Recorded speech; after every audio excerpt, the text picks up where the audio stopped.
وجاء المعذرون من الاعراب، دیہاتیوں میں سے جھوٹے بہانے بنانے والے آئے، لیؤذن لهم، تاکہ انہیں اجازت دی جائے، وقعد الذین، اور بیٹھ جائیں وہ لوگ، کذبوا اللہ ورسولہ، جنہوں نے اللہ اور اس کے رسول سے جھوٹ بولا۔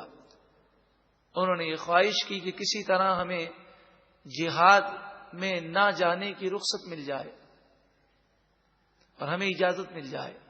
سَيُصِيبُ الَّذِينَ كَفَرُوا مِنْهُمْ عَذَابٌ أَلِيمٌ، ان قریب ایسے کافروں کو دردناک عذاب پہنچے گا۔ جب یہ آیتیں نازل ہوئیں تو جو بھی جہاد پر نہ جا سکا وہ پریشان ہو گیا۔ فرمایا لَيْسَ عَلَى الضُّعَفَاءِ، کمزوروں پر کوئی حرج نہیں، کوئی گناہ نہیں، وَلَا عَلَى الْمَرْضَىٰ، مریضوں پر بھی کوئی گناہ نہیں، وَلَا عَلَى الَّذِينَ لَا يَجِدُونَ مَا يُنْفِقُونَ حَرَجٌ، اور ان لوگوں پر بھی کوئی حرج اور گناہ نہیں کہ جو جہاد میں جانے کی طاقت نہیں رکھتے، وہ مال نہیں رکھتے کہ جس کو وہ خرچ کریں اور گھوڑے پر یا اونٹ پر سوار ہو کر جہاد پہ جا سکیں، کیونکہ یہ سفر لمبا تھا۔ نبی اکرم صلی اللہ علیہ وآلہ وسلم نے کسی کو بھی پیدل آنے کی اجازت عطا نہ فرمائی۔ ہاں یہ ضرور تھا کہ ایک اونٹ پر 5 صحابہ کرام باری باری بیٹھتے تھے، لیکن کسی کے لیے کوئی جانور ہی نہ ہو، پورا سفر وہ پیدل کرے، اس کی آپ نے اجازت نہ دی۔ تو ایسے لوگوں پر کوئی حرج نہیں، کوئی گناہ نہیں، اذا نصحوا للہ ورسولہ، جب وہ اللہ اور اس کے رسول کے خیر خواہ ہوں اور دین سے محبت کرنے والے ہوں۔ ما علی المحسنین من سبیل، ان نیکوکار لوگوں پر عذاب کا کوئی راستہ نہیں ہے، یعنی ان پر کوئی تکلیف اور عذاب اس کے بدلے میں نہیں آئے گا۔ واللہ غفور الرحیم، اور اللہ بخشنے والا مہربان ہے۔ ولا علی الذین، اور نہ ان لوگوں پر کوئی گناہ ہے، اذا ما اتوک، جب وہ اے محبوب آپ کے پاس آئے، لتحملہم، تاکہ آپ انہیں اونٹ پر یا گھوڑے پر سوار کر دیں، قلت لا اجد ما احملکم علیہ، تو آپ نے فرمایا کہ میں نہیں پاتا وہ جانور جس پر میں تمہیں سوار کروں، یعنی آپ نے فرمایا جانور پورے ہو گئے، مجاہدین کی تعداد پوری ہو گئی، اب تم واپس جاؤ، ہمارے پاس کوئی سواری کا جانور نہیں جس پر ہم تمہیں سوار کریں۔ تب اللہ، وہ واپس ہو گئے۔ جذبہ جہاد تو دیکھیں، حضور کے ساتھ نکلنے کا شوق تو دیکھیں۔ وَأَعْيُنُهُمْ تَفِيضُ مِنَ الدَّمْعِ حَزَنًا، ان کی آنکھیں جہاد پر نہ جانے کے غم سے ابل رہی ہیں، وہ روتے ہوئے واپس گئے۔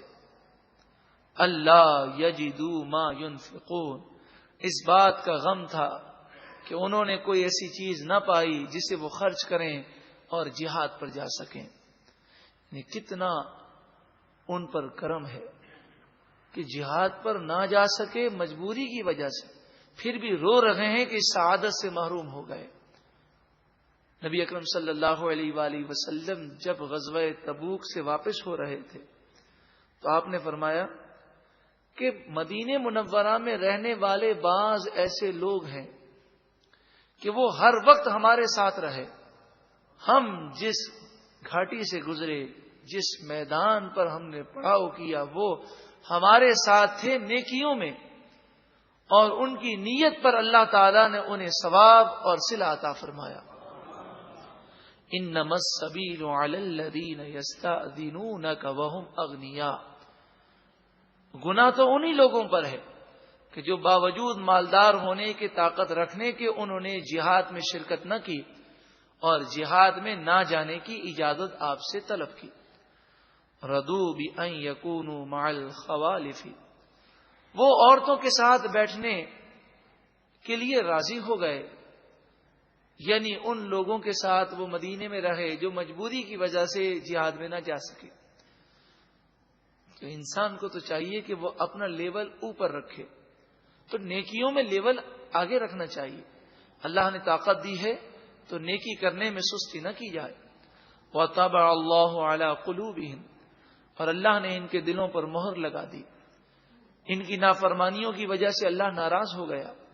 فہم لا یعلمون، پس وہ جانتے نہیں ہیں. وجاء المعذرون من الاعراب، دیہاتیوں میں سے جھوٹے بہانے بنانے والے آئے. لیؤذن لہم، تاکہ انہیں اجازت دی جائے. وقعد الذین، اور بیٹھ جائیں وہ لوگ کذبوا اللہ ورسولہ، جنہوں نے اللہ اور اس کے رسول سے جھوٹ بولا. انہوں نے یہ خواہش کی کہ کسی طرح ہمیں جہاد میں نہ جانے کی رخصت